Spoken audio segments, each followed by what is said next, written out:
Today, 7-year-old Catherine Jones appealed for life, a search for a donor. Young gardener Peter Sandbach gives cheap and easy tips in the greenhouse. A cosmic celebration, Doctor Who's 25th birthday. And hot music news, Tanita Tikaram with her latest single.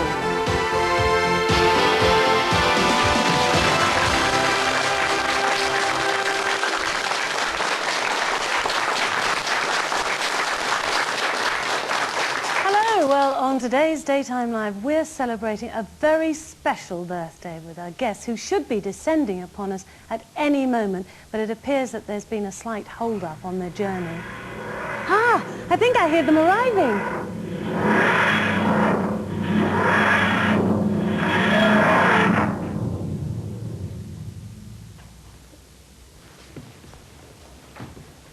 It's Ace! Oh, no!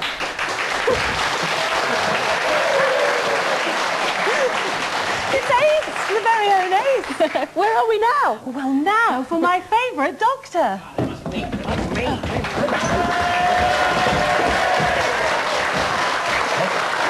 It's your hand.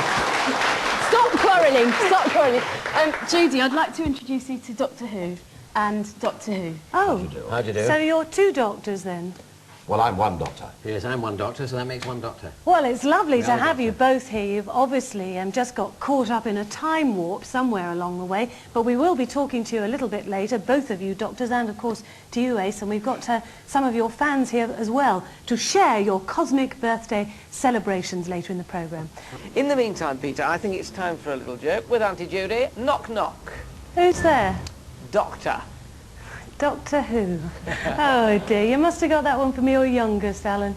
Well, how many of you remember crouching behind a sofa or even turning the sound down as brave Time Lords fought off the onslaught of the Daleks, put your hand down, Cybermen, Ice Warriors, Sea Devils, and worst of all, the insidious Master? Well, children for 25 years have been quaking in their shoes and for years after have enjoyed the adventures of one of the most well-loved sci-fi heroes who has fought intergalactic battles from his spaceship, the TARDIS. We've got a few fans here, young and old, who have lived and breathed Doctor Who. In fact, give us a wave. They're the West Midlands Who-natics. They're not a load of nutters, really. With us is Simon Horton, who's the organiser. Simon, why do you love Doctor Who? I think it's the sheer fact that it is so different. There's absolutely not one single programme on British and possibly even world television that even comes close to the concept of Doctor Who. It's so different, it's got no boundaries whatsoever. You can make it a soap opera, you can make it a horror story, a comedy, whatever you want to make it. It is so different. I think it's so British. It's become part of the British tradition. Everybody knows what the TARDIS is. It's part of British culture, in effect. I think we've got a fan here, don't you? And next to him, I couldn't miss you, Stuart, could I, in lime green there. Why do you like Doctor Who? It's different, the way he travels through space and time. Because, Do you like all the special effects and things? Yeah. And what do you think of the monsters? They're good, some of them. Some of them are a bit weird. Yeah. But otherwise, it's a good programme. Do you hide behind the settee? Sometimes. It frightens you a bit then, does it? A little bit. But you get a bit of a laugh from it as well, can't you? Yeah. Good. Well, we're not having much of a laugh this morning. Well, let's take a journey now through time to see the many, many faces of Doctor Who over the past 25 years. Now, resistance is next through. We can talk to them, make them understand. Apart from rubbing our back legs together like some sort of grasshopper, I doubt that we can get on speaking terms with them. Are you capable of operating the T-Mat mechanism? Oh, no, I don't think I can. Well, yes, perhaps I could get the hang of it. I'm sorry to burst in on you like this. How did you enter our base? Why have you come here? If someone who knew the future pointed out a child to you and told you that that child would grow up totally evil, to be a ruthless dictator who would destroy millions of lives, could you then kill that child? We're talking about the Daleks, the most evil creatures ever invented. You must destroy them.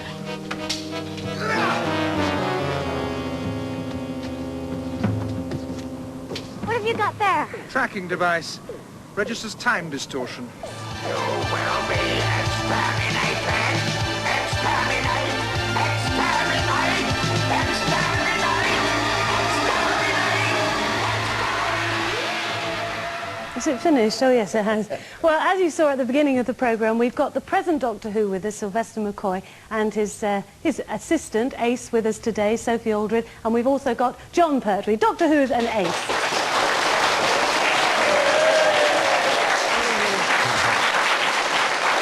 I think actually the only time we've had as much excitement as this in the office is when we had Teddy Bear in from Andy Pandy. Everybody turns out to be a fan. Jon, you were Doctor Who from 1970 to 1974. A rather colourful, flamboyant character, weren't you? Yes, I was the dandy. It's not like these scruffy fellas here. What do you mean? What do you mean? I mean, can you get more dandy than this? And you had a nice car, didn't you, as well, and Bessie. a screwdriver. Oh, yes. Sonic screwdriver. I always claimed that the sonic screwdriver was my invention, but Pat Troughton proved me to be an arrant liar. He was the first to use the sonic screwdriver. Do you think it's changed a lot since you did it?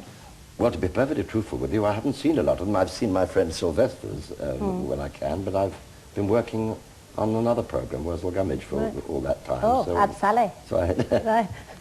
I wasn't able to see them because the times clashed. Well, Sylvester, your character is like really off the wall, isn't he? You're Doctor Who. Well, not when I'm standing next to him. No, but you're really quite a clown, aren't you? Thank you. Yes, do you say this to all your guests? Yes.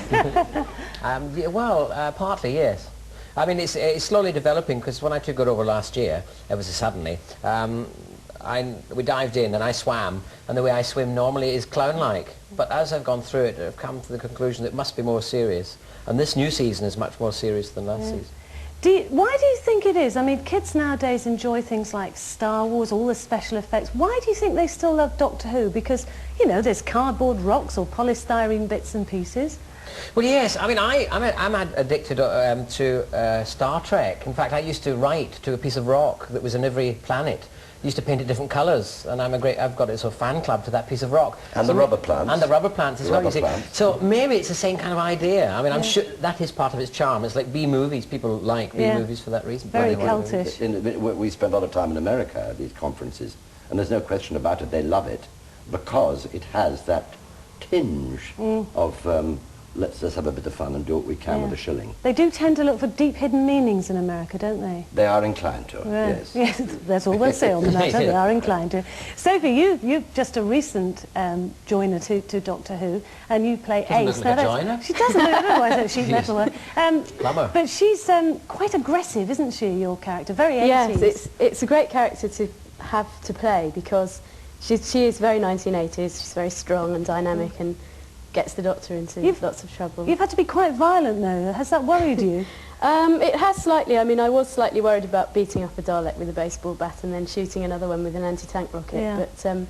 But I'm all for it. I think you should shoot a lot of them. Did you grow up with Doctor Who? Yes, and that's one reason why I'm quite pleased because I've had a chance to have my revenge on the Daleks. Yeah. And later on in this series we've got the Cybermen, and I've had my chance to wreak my revenge on being terrified by them as a child. Did you have to bone up on all the Doctor Whos? I didn't have to, but having watched Jon in my childhood, I was very keen to see some of the old series. So I went along and borrowed the videos, and all my friends came round and said we had Doctor Who parties and watched the old episodes. That's great. I was going to ask you, you haven't been to America yet? No, I'm going in November and I can't wait. What sort of things do people want to know over there when you go? The same questions everybody else wants to know. They ask always the same questions. Which are? Oh, I mean, what is your favourite programme? Then they ask you questions which are absolutely impossible to answer. Like when you were handed the Metabilis crystal, what did Dr. Thaku say when the Professor climbed to the limit of all the falls that are 3/4 Which of and you course. say, what's the answer? And somebody gives it and you say, that's correct, and just testing your knowledge and let them answer. Great. Well, I hope we haven't got a few of those questions for you now, because we've got some members of our audience who would like to ask some questions. The first one comes from Simon Horton. Simon, what's your question? Well, obviously Doctor Who is immensely popular. It's probably got one of the largest dedicated fan followings of any programme in the world. It's been going for 25 years. I'd love to know your actual opinion on being an integral part of a 25-year legend that will, no reason why it shouldn't live forever. Did you get the question out of that? Oh, yeah. What does it feel like to be part of a legend? Absolutely lovely, especially when the residuals come in. Yes, for the next 25 years. What I find is it's amazing being part of something that I've watched as a child. Yeah. And it is, as you said, part of British culture, and that's wonderful to be involved. I still can't believe it myself. John Cotton. Can you cope with the large fan following that the programme inspires? Well, I find it a bit difficult because I hate writing letters. And all these letters keep piling in and I'm kind of scribbling away there, kind of going crazy and answering the same question to, you know, each individual fan from all over the world. Kevin, can I have your question? That's quite an interesting one. Yes, in the not too distant future there's going to be a multi-million-pound Doctor Who movie. Is there any chance of you playing the movie Doctor, Sylvester? Well, we've been trying to find out about it. Sylvester and I have been saying, what have you heard? What have you heard? We ring each other up. We haven't heard anything. We haven't heard anything. We've had 101 stories about what's going to happen. I heard when I was last in the United States of America that an American actor was going to play it, which went down very badly in America, I'm here to tell you. They didn't want that at all.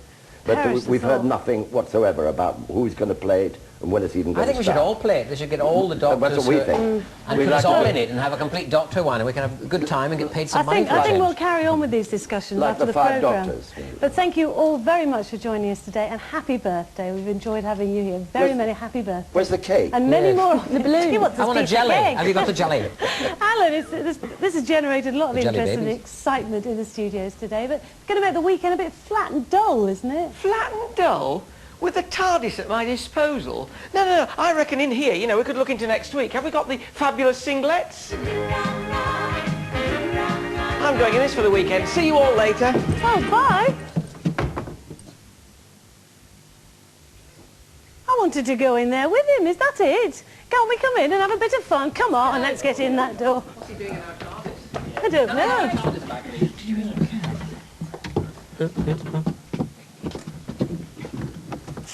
Bye.